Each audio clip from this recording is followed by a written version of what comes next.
Welcome to Ask Sara with Sara Wiseman, where you'll learn to awaken your divine intuition and open your human heart. Sit back, relax, and get ready to laugh and learn. Here's Sara. Shine on by, don't you know I'm a new soul?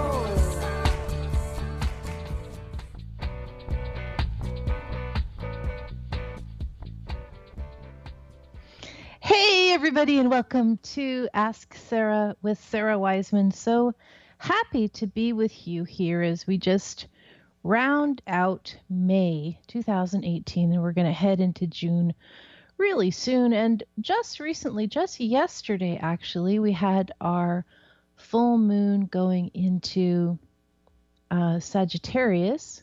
I think that's correct. Yes. And so I wanted to talk a little bit about that. We're in the sign of Gemini now, and so always, the moons are opposite. So we've got the new moon in the sign, and then we've got the full moon coming up in the opposite in every month. So this particular time we're in Gemini, which is all about ideas and talking and communication, and sometimes this dual personality that of Gemini, the sign of the twins. But we're also now entering this phase of Sagittarius. So Gemini's more about talking and communication. Sagittarius is more about freedom and exploration and making our way out in the world. So one is more of a communication and one is more of an exploration or an experiencing. And this is just always a really interesting mix. We're always in this state of polarization or opposites every month, every single month, not just this month, which invite us to take a look at one theme. And then as this full moon arrives, we're allowed to just sort of snap into the opposite view to observe that. And it's very interesting how the planets shifting around definitely change us, definitely change how we feel. I was outside when the moon became full yesterday, late afternoon, and the change, feeling one way, suddenly, no reason whatsoever, began to feel a different way. And, we think that the planets don't affect us, or sometimes we think astrology isn't real, but then when you start to feel and understand how affected you are, it's a very, very interesting process. So we're working on that today. We're working on our Sagittarius, exploring, doing, freedom, all that kind of thing, which is interesting because today, our show, we're talking about, is it more important to be or to do?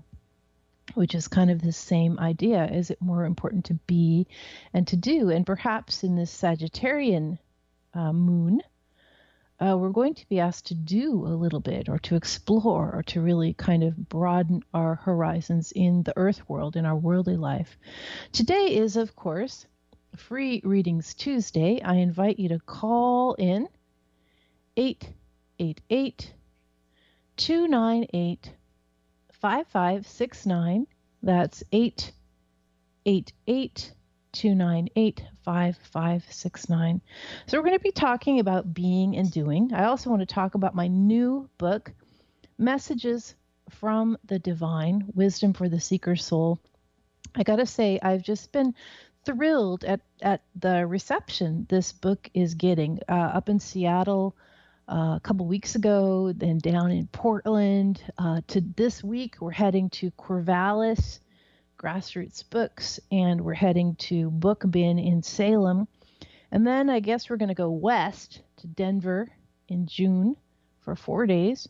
And then we're going to go south again to Mountain View, California. And then we're going to go west again to Sedona. So we're kind of just ping-ponging our way around mostly the West Coast or the little bit further inland, but just really, really excited to come meet you guys, see what you're thinking about, work and teach what I know to you. So very happy. And if you go to my website and you go to the events calendar, There's an events page. You can see all the events. Plus, I have been doing a ton of radio and video, and you can start looking at that stuff, radio tours with other people, really gifted hosts, and wonderful videos with really astute interviewers. And so there's a lot of information in there that is fun. If you're at work, you're trying to pass some time, just put on one of those radio or video and enjoy those. They're all at sarawiseman.com. Did want to mention, we still have the free 11-week course for Messages from the Divine, which is the focus of our work going forward the next few months. So go to sarawiseman.com right there on the first page. And also, last call, guys. We just have a day or two more for you to sign up if you want to be involved in group training, distance group training, Intuition University for summer. Go to the website. Again, we're pretty much full, but I will, if you jump in the next couple days, I won't take that away. But act quick. Registration is going to close in 2 days, so not much time left to do that. All right. Before we go to the phones, I want to do a meditation with you. I want you to think about this idea of being and doing. So it's confusing because we are taught, first we're taught you have to have a to-do list, you have to have a schedule, you have to have accomplishments, you have to have goals and then accomplish those goals. You have to be busy, you have to be productive, that to waste time is not a good use of your life, to be just hanging out, slacking, probably what a lot of us were doing this particular long weekend, just to do nothing, that's like a waste. But then, so that's what we're taught and kind of raised with. Be busy, accomplish your goals, all this kind of stuff. And then spirituality comes along and says, oh no, don't do stuff. We just want you to be. We want you to be. Want you to be present, want you to relax, want you to not have a very busy schedule, want you to let go of all the things on your to-do list. So which is correct? Which is correct? And I myself teach this latter aspect of just be, just open, just expand. Don't worry so much about all the drama and distractions in your life. Let go of all that and just have this very simple, what I call a spacious way of living, which is right to do or to be. So I want to read a little bit from the book Messages from the Divine, the new book. You can get it on Amazon or pretty much anywhere. East West Books in Seattle has it. Learning to be is one of our biggest lessons. There's this confusion about being. In modern culture, and this means spiritual culture, we're told to forget about doing and concentrate on being, as if we're supposed to be sitting around in our lives locked in lotus position doing nothing, no thing. This is a misunderstanding.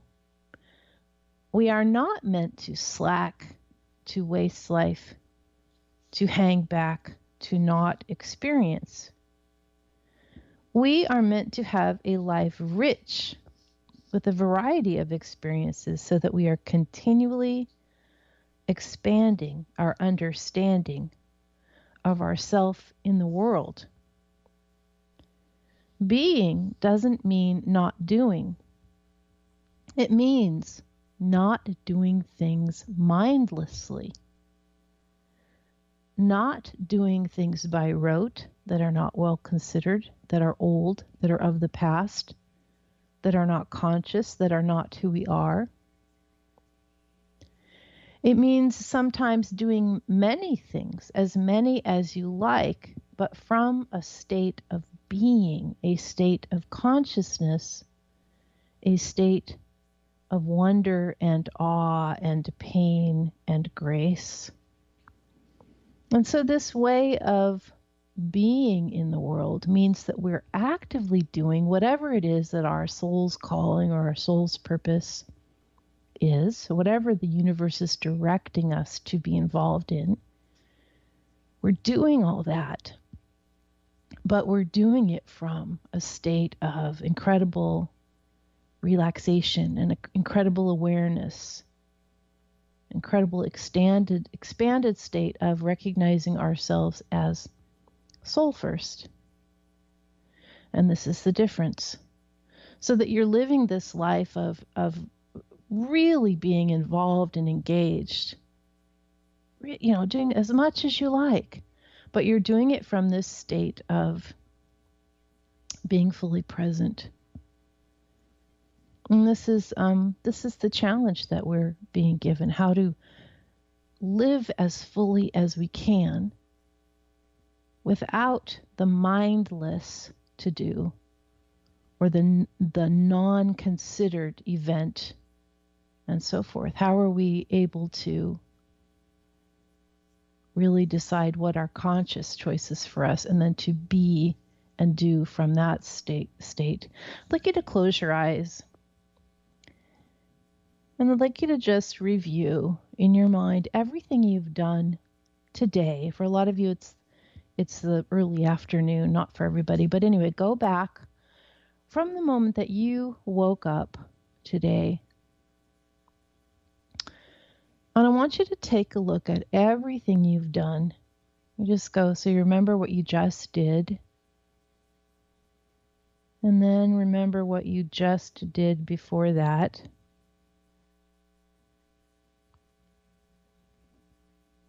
And then remember what you just did before that. And so on and so on. Just going backwards in your day.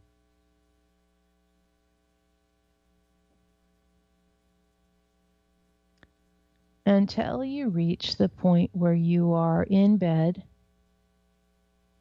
and you're just coming out of dream state.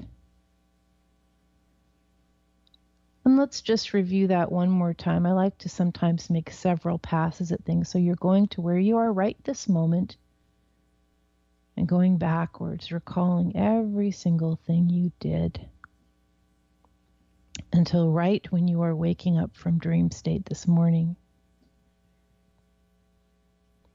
And I want you to first of all look at the flavor of your energy so far today. If it was relaxed or frantic or full of joy or full of anxiety, and whether you were calm or whether you were rushed, and if you were peaceful with those around you, or if you were kind of snappy and angry. And just get that general sense of how you were in these last hours of this day. And then I want you to look at, in general, what the meaningfulness of the way you were spending your time. If you were doing things you enjoyed or didn't care about, if you were doing things that served a greater purpose, maybe you didn't enjoy them, but they serve a greater purpose for you, or if you're just kind of not doing a lot that makes sense or is meaningful, you're just filling the time up. Or maybe you were engaged with something that you are deeply passionate about. I don't know, but just consider it for yourself.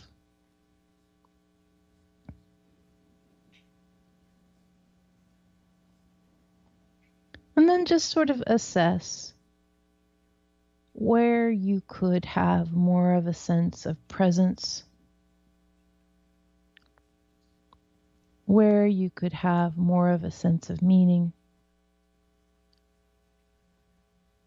just allow that to sort of come into your heart and sort of soften there and just sort of be with that feeling.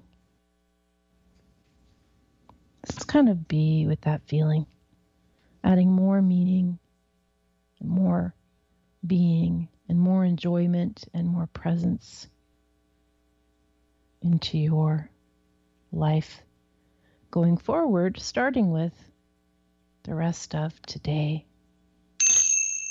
And with that, we are going to go to our very patient phone callers. First, we're going to start with Meg from Virginia. Meg, welcome to the program. Are you there, Meg? Oh, thank you. Thank you so much. What can I help you out with today?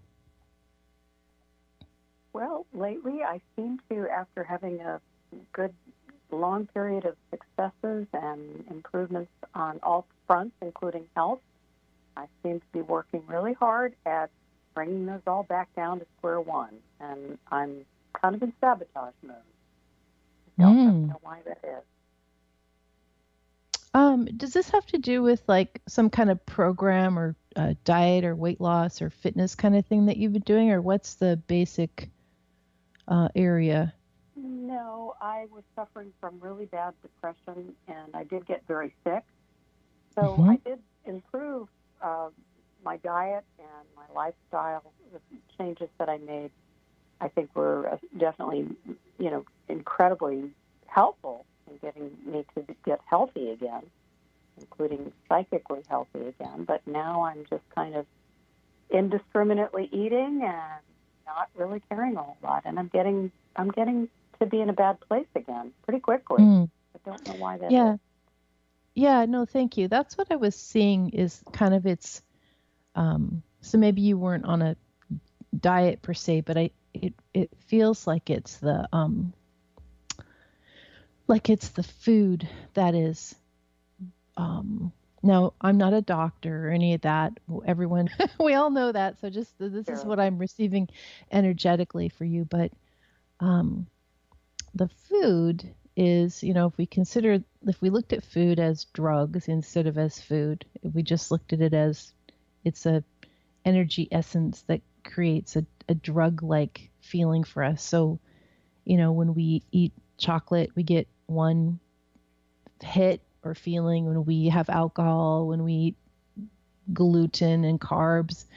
So all of that, it affects each of us differently because we all have different body makeups. But I do feel that if you could get out those, and the more we eat, just like any drug, the more we eat chocolate, as example for me, the more we want chocolate, as example for me, right? It's like, but if we don't have chocolate, then we don't even think about it, after a few days, or it becomes really easy to resist it. So it does feel like if you could give yourself 1 or 2 days to kind of experience the withdrawal from the foods that are kind of sending you in that spiral, that and get the diet back. I wouldn't even call it a diet. I'd call it an eating plan for emotional well-being. I think that would start to improve things quite a bit. It's kind of shocking how what we eat either brings us to stability or like rips the rug out from underneath us just from what we eat. So I'm feeling that to get super grounded that way will be very useful. What do you eat? Do you have a special, like, are you vegetarian or do you eat protein, or what's your main thing that you? I think it's mostly kind of a modified paleo diet. I don't eat as much meat as what they would like us to eat on the. I think protein is kind of even overdone on paleo, but and I say this, that's what I do, but of course lately I have been eating sugar of all kinds, and when you said chocolate, it's like bingo. I just had a giant fistful of the worst things you can have, which are peanut M&Ms, with the artificial coloring and the artificial flavoring and everything. And immediately when you talked about a hit, it's an immediate rush, but then Mm-hmm. there's almost an immediate remorse and sense of crabbiness and just, I mean, my emotions have just kind of gone to pot, So, Yeah. it's definitely And a drug. And I'm not sure why I've just gone back into this, but I want that immediate pleasure. I want to get that immediate little high that I get from chocolate or sugar or carbs. yeah. Yeah, and if you think of it as, instead of thinking of it as sugar, you think of it as it's cocaine-like.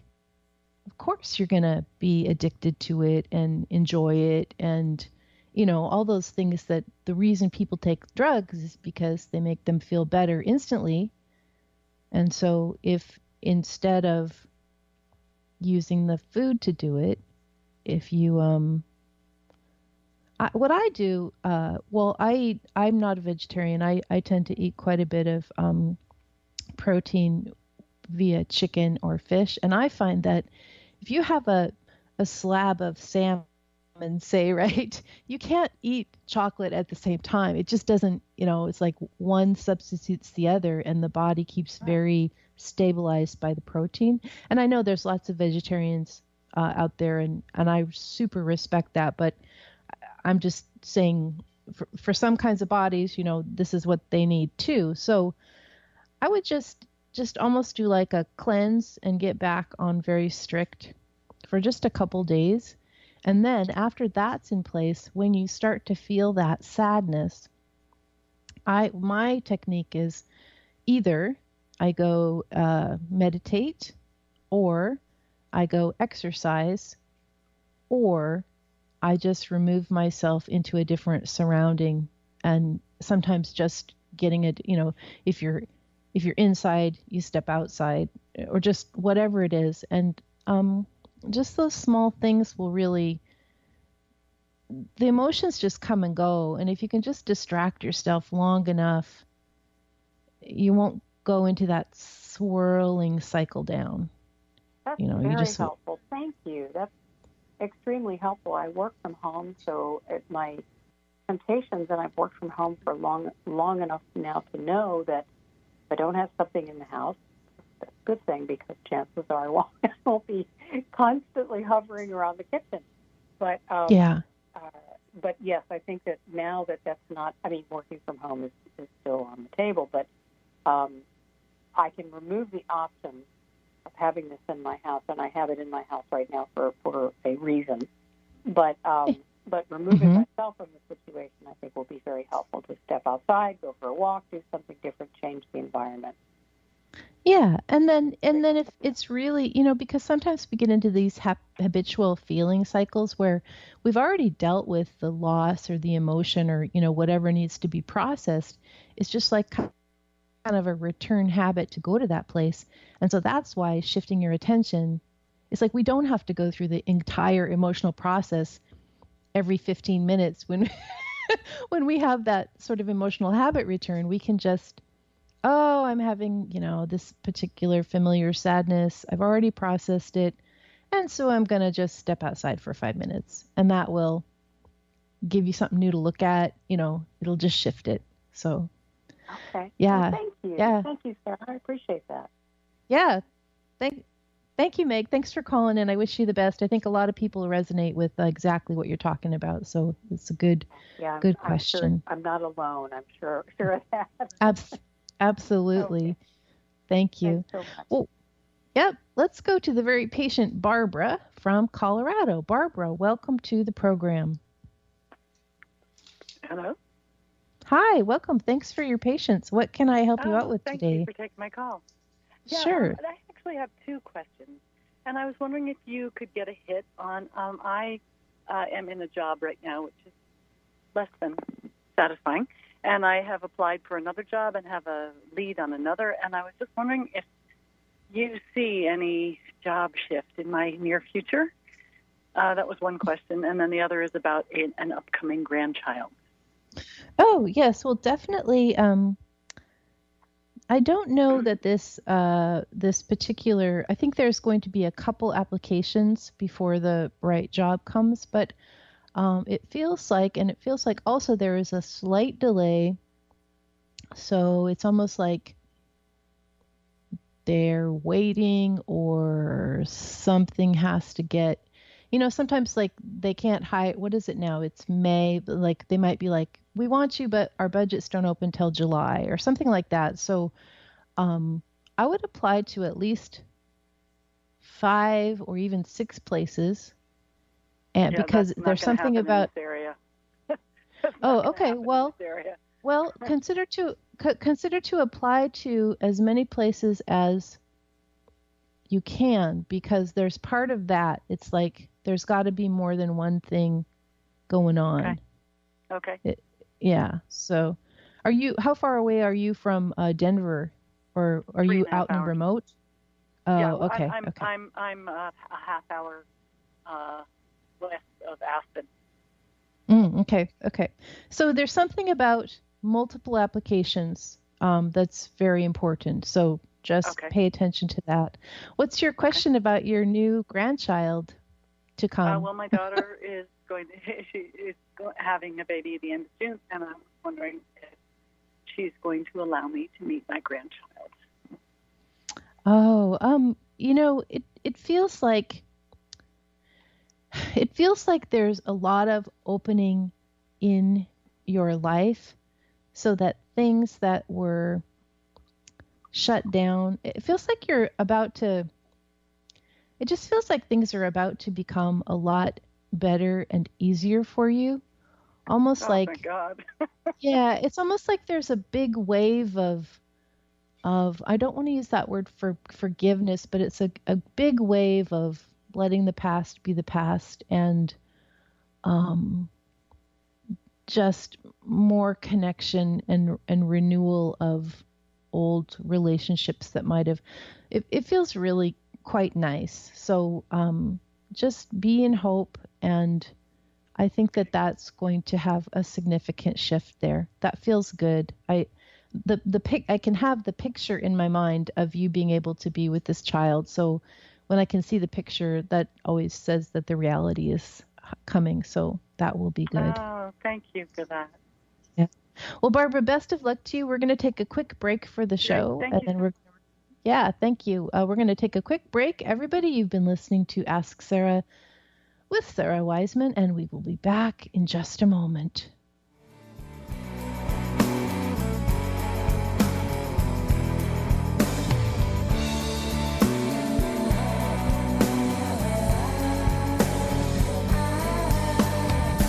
Dip your hand behind the moon and let me see your face. Sink your hand behind the sky. I wanna know your grace. Are you an empath, intuitive, sensitive, or seeker who wants to learn more? Do you long to master the secrets of spiritual intuition for personal or professional growth? Would you like to work directly with Sara? Sign up now for Intuition University, Sara's year-long program in spiritual intuition, where you'll study with a supportive group of kindred souls, just like you. Classes start every semester. Learn how you can become a student of Intuition University at sarawiseman.com. Alternative Talk 1150, talk radio for the body, mind, and soul.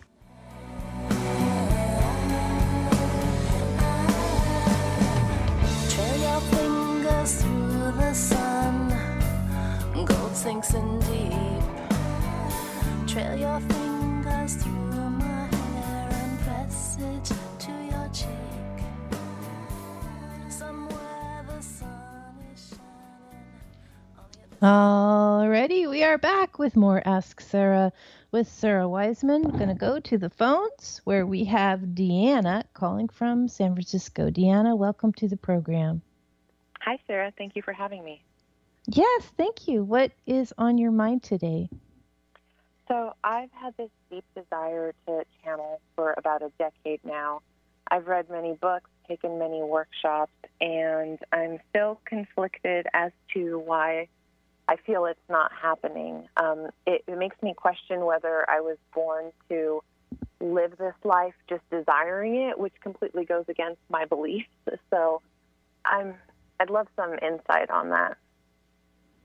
Yeah, so the way I look at it is, and is this the Deanna that's in my group or a different person? Nope, I've never connected. Okay. I just so sometimes the names are the same. So, so the way that I would look at this is that there's lots of different ways of channeling, like channeling in writing, which is what I do, but there's also channeling in voice, like Esther Hicks. But I'm also going to say there's channeling visions, which is what people, who are clairvoyant do, and there's channeling healing. So I'm wondering if I want to look at, first of all, which one you desire, and then which other ones you've tried, because it may be that you're a channel, but it's coming through in a different kind of like modality. What's the one that you've been working on the most? I've really desired the one like Esther Hicks. I've really been drawn to that. I've tried automatic writing, and I feel that's an epic fail. But those are the only two I've been familiar with for speaking and writing. And what happens when you do try and channel in voice? What happens? I either don't feel anything is coming to, or two, I feel like my brain is making it up, and I can't tell the difference between receiving it and me making it up from my brain. Okay. And then do you ever do readings or practice readings with other people? Have you done that practice? I've practiced angel card readings. I've done that to try to tap into that side, especially people I don't know, so I know my brain can't make it up. Right. So you can trust it because I'd suggest I wouldn't use the cards, but I would suggest you somehow find a way to do readings for people that you don't know, and just allow yourself to channel in the voice the information that comes through, almost like a stream of consciousness type voice, and see what happens. Sometimes we have to get that trust factor going. If you don't. So, for example, when I first started, I would go and do these psychic fairs, and I would just do free readings for people, whoever, anybody off the street, literally. It's just like these people just line up, and it was very daunting because it was really scary because you don't want to be wrong, but it really opened up the channel, I guess. Because once you do start to get things right, then you have trust, and you can figure out, you can separate which voice is mine, which voice is the deeper channel voice. So that might be something to try, especially if you're trying to work in voice. And the second thing is, have you tried recording yourself? No, I haven't. That could be the other thing, is like just go into meditation you could use your phone probably to record. Write down maybe, write down 10 questions, look at the question, go into meditation, and just allow whatever comes to come. And then see what happens.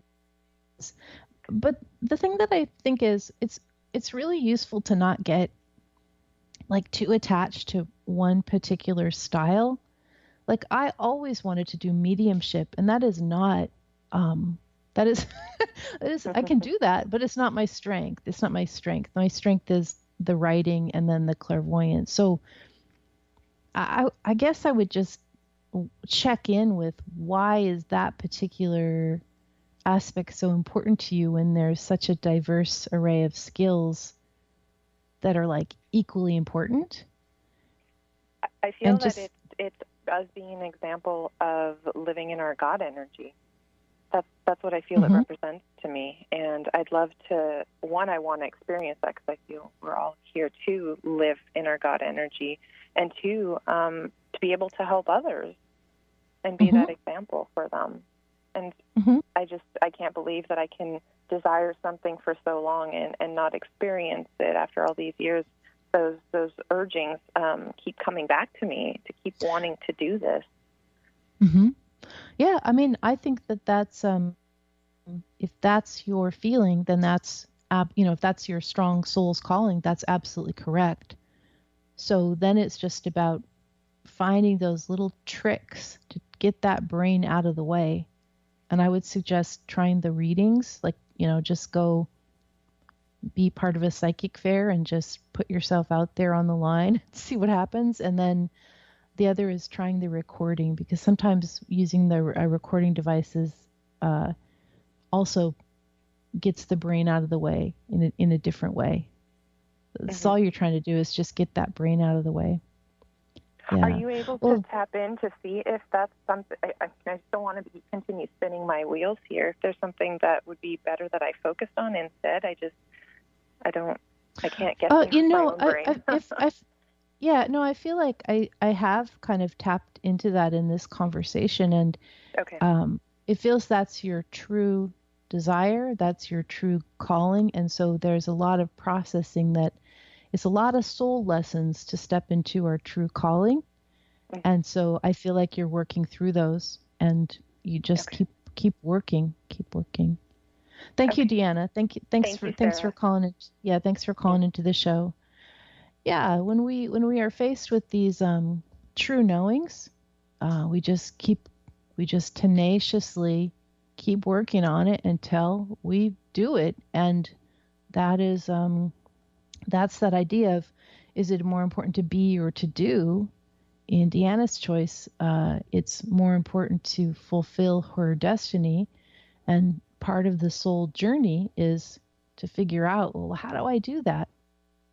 That's the soul's journey, is to go through, kind of to walk through the fire to figure out how that's going to happen.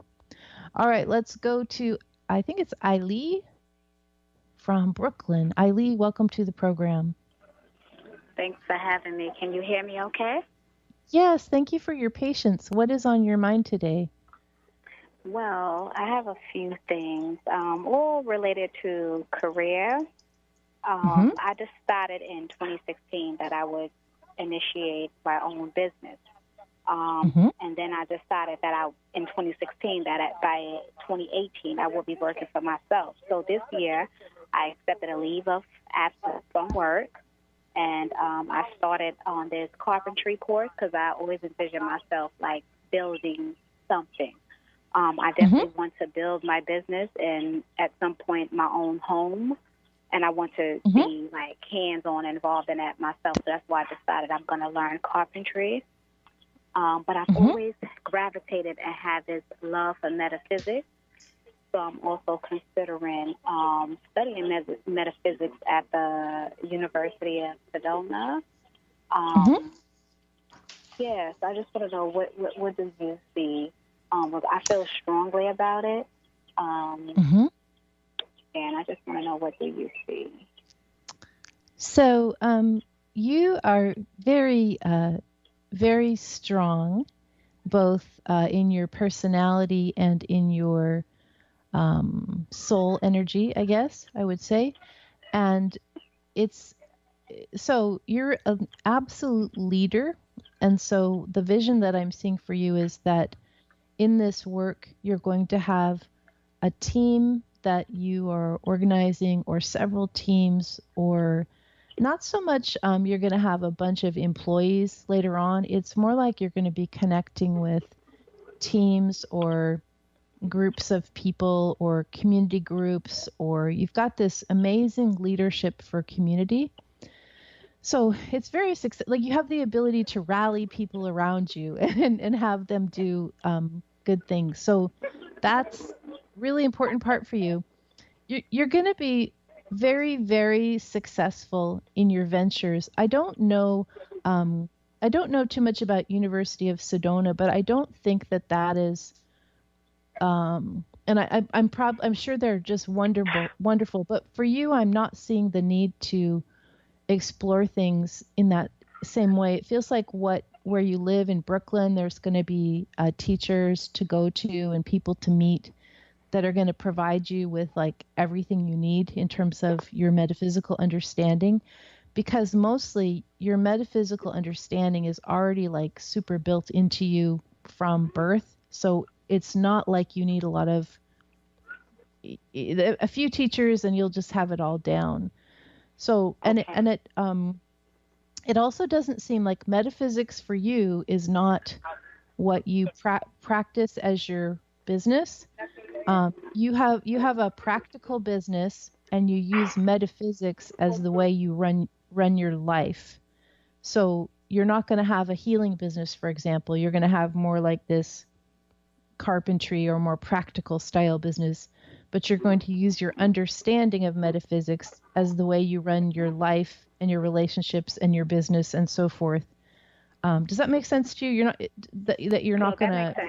That makes perfect sense. I'm also a mind-body coach. Well, I'm certified in mind-body coach as a mind-body coach. I'm not currently practicing in terms of I'm not working with clients right now, and I guess that's why the whole metaphysics aspect came to me intuitively one day when I was meditating. But as you said, everything else is like 100% on point with regards to what you said. And I do use metaphysics more to help guide my life as opposed to like teaching people. Yeah. So focus on leading groups in a practical way, community involvement, building things, homes, all that kind of field is correct for you. Yeah. Hey, Eileen, I'm going to let you go because we've got a lot of background on your call, but thank you so much for calling in, and you're going to do great. So no worries there. No worries. Thank you. Thank you. Yeah, thank you. We're going to go to Amy calling from Seattle. Amy, welcome. Hello. Thank you for having me. We have met absolutely. And we've worked together, before. And I recently saw you at East West Bookshop just a couple of weeks ago. Yeah, that was I loved that time. That was great. Okay, well, good. Well, what can I help you out with? So as we've talked about before, I am considering a move to Oregon. And I've done a lot of heart searching, and that really feels right in my heart. And I don't want to say the name of the town, but there is a coastal town that I really feel connected to, and it's a very special place for me. There's a house that came up on the market at the beginning of the year.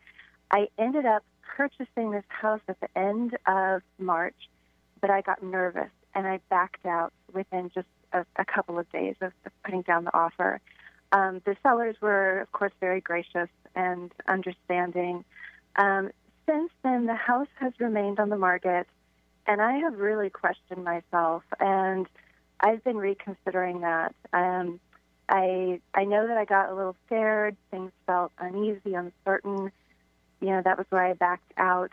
I did talk with someone who felt that the house energetically would not be a healthy space for me. And I'm just wanting to know, what do you see regarding this house? Because I am really reconsidering this. I actually got an email from the seller's agent today just wanting to check in, and they're even coming down on the price, and they still really want to work with me on this. So what have you visited the house since the offer, since the first offer got pulled away? Have you visited it since? I have not. No, I have not. I think that is the piece. So I think the way that I would look at this is that there's something about the entire vision of the house and the town and the way of living, and that is the piece that's calling you. It's like the whole picture, not necessarily only this house.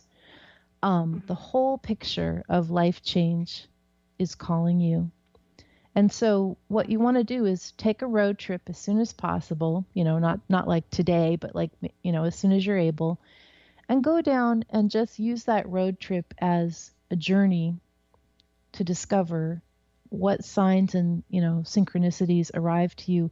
And again, not about the house, but about the whole vision. Like, ask for clarity about, why am I so attracted to this whole idea?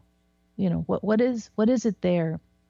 And I think by the time you go there, and it'll be a little embarrassing because, the offer was, you rescinded your offer, but that's okay. Just go and look again and you'll know instantly when you walk in. You'll be like, oh, yes, or wait, it's the place, it's not the house, or what I'm wanting is not. You're going to just, I'm not going to give you what I'm seeing, but you're going to know instantly. Do you remember in the group there was a woman who drove all the way from Montana for the workshop at East West? She drove 7 hours. Do you remember her talking and about how it was her journey? Yeah. Oh, I don't, because I missed your group. I went the evening before, and I intended to go that next day, and I missed it. So I missed that group that you had. So yeah. Anyway, no. So anyway, in that group, there was a woman who had driven 7 hours from Montana to Seattle to come to the workshop, and she said that she was on a journey so similar to yours, very parallel. And she said that she went on this journey partly to come to the workshop, which is great, but also partly because she wanted the experience of all the things that would happen on the trip that would give her this like bigger piece of advice. And I think that that's what I'm seeing is like, you need to come to this coastal town again and have all the experiences. And that is like it may be the house, it may not be the house. You're gonna know and decide that, but there's more on the journey than just deciding about the house. It's like a lot of stuff. Like you're being asked to take a vision quest, kind of. So, so see if you can come down very soon, and then the minute you step into the room, you're either gonna be flooded with a yes, and if that doesn't happen, don't hesitate to say no. But if you're flooded with the yes, don't question it anymore. If you're not sure, just say no and trust that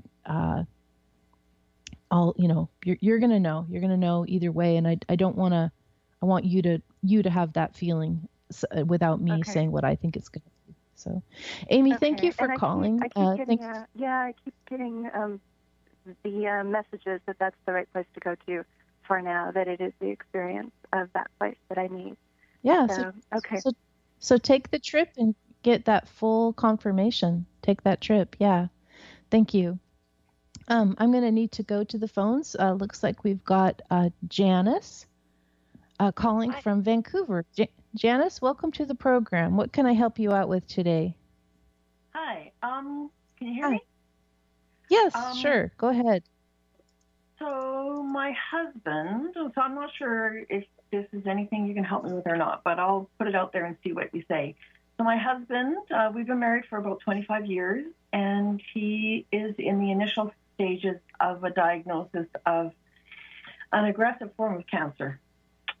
And so, of course, this is impacting our whole family, but we haven't actually told the kids yet. They're young adults. I'm pretty anxious about it myself.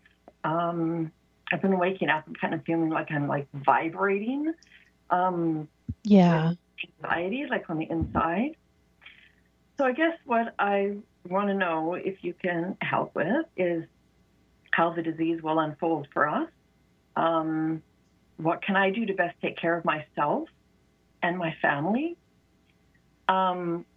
Will me taking care of my husband impact my job and my ability to work and earn money? And then there's a whole thing about my son going off to university in September, and will that happen, or will this situation impact his ability to do that? Lots of stuff there. Yeah. And how long ago did you find out? It's been fairly recent that you just discovered this? Yes. Yeah. It's something like going for further tests now, but the initial tests were not good. Yeah. Well, yeah. So, a couple things. There's a couple things. One, never giving up hope. Like, there's so many better treatments and so many different treatments. It's a very different world than when you and I were raised, and, you know, if this happened, there weren't any options. So don't, even things that are aggressive can be shifted. So don't give up hope at all. And then the other piece is that don't give up hope of the universe being able to work energetically on a person. I mean, always there are these stories of people who, you know, they have it and then they don't have it and something shifts in them. So these, I guess we might call it miracles, but I'm just going to call it energetic clearing. This is really a true phenomenon. We don't know how to make it happen for everybody, but it does happen for some people. So don't go into fear. Don't go into fear. The other thing would be, I would suggest that you just kind of surrender to the idea of, okay, everything's going to be 100% not following the normal path that, you know, we thought it was going to follow. And don't worry about, will my job be the same? It's going to be different. It's going to be different. Will my son's progression be the same? That's going to be different too. And these conclusions that are going to be reached later on, it's like you had it set in your mind one way, but that's not going to be how it is. It's going to be a different way. But you don't need to worry or try and figure out or try and control how the future is going to unfold on all those kinds of questions. All you can really do is just surrender to what's happening right now. And that would be trying to get your emotions felt and yet also under control. So what I did, I had melanoma a number of years back, and the biggest thing for me, I have a book called Intuition, Cancer, and Miracles that you might look up. That's got some meditations that will help you. It'll help you get control of that fear that you're going through, and it'll help you connect to the guides, not only for yourself but for your husband, because it's that fear spiral is the thing that makes everything terrible and awful, the fear. And if you can get control of that, which there's ways to do that, you're going to be able to look at this in a whole different way. So just give that a try, Janice. And I know it's, you know, you're just in this incredible stage of shock and grief and fear. And so getting the fear out leaves you with less emotional stuff to deal with. And that will be the thing that, if you can get that fear out of your daily life, you will be living from a different perspective, and it will help everybody involved in this scenario. Okay. So anyway, yeah, I'm sorry to have this news for you, or sorry for you to have this news, but the more you can do to just like not descend into the darkness, because that's sort of what this disease is about creating this energetic darkness in all of our emotional states. And so if you can just do something different, that will really, really, really help. So I have been trying to meditate. I got this little app on my phone, and so that's really good. And, and I will look up this book. But my husband is absolutely, totally negative about the whole thing.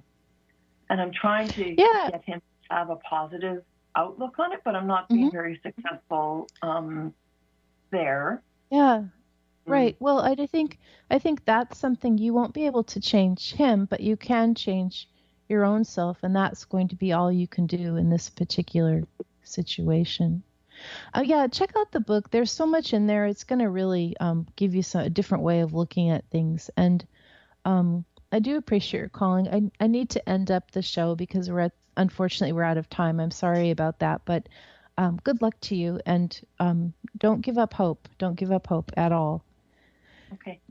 Thank you for calling. Yeah, that fear thing when we have disease diagnosis, that's the thing. That's the dark energy that we got to get rid of. Talking about being and doing, recalling, do things with meaning, and be in a state relaxation and tranquility, no fear, connected with the universe, connected with yourself as soul. I am Sara Wiseman, and you will find me at sarawiseman.com, and I sure look forward to being with you next week. Thanks for listening. Want more of Ask Sara with Sara Wiseman? Tune in weekly for more divine teachings on living a soul-led life. Want Sara's books, courses, and free gifts? Visit sarawiseman.com.